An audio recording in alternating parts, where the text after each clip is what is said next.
Shalom, Assalamualaikum warahmatullahi wabarakatuh.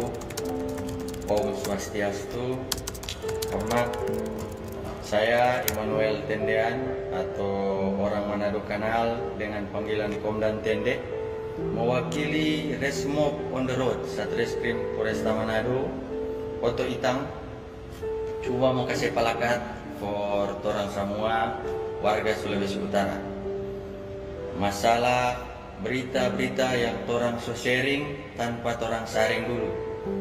Jadi kalau ada berita-berita dari sana sini, torang harus cari tahu dulu DP nilai kebenaran berapa persen. Tanyakan pak pihak yang berwajib, Pak betulnya anda ini? Kalau betul boleh di-sharing, tapi hal-hal yang baik saja.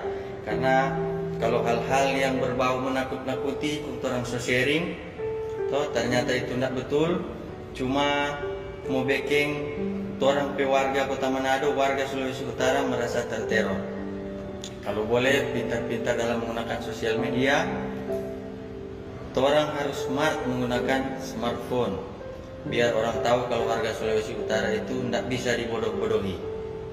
Baru mau kasih ingat juga, kalau mau kasih tinggal rumah, cek baik-baik, tanya Pak Birman, kalau mau tinggal atau nyanda, biar titipkan orang ke rumah Pak tetangga di sebelah, karena saudara paling dekat itu orang pe tetangga alias orang pe Birman. Jaga hubungan baik dengan tetangga kiri kanan, biar kalau ada apa-apa dorang yang mau tolong.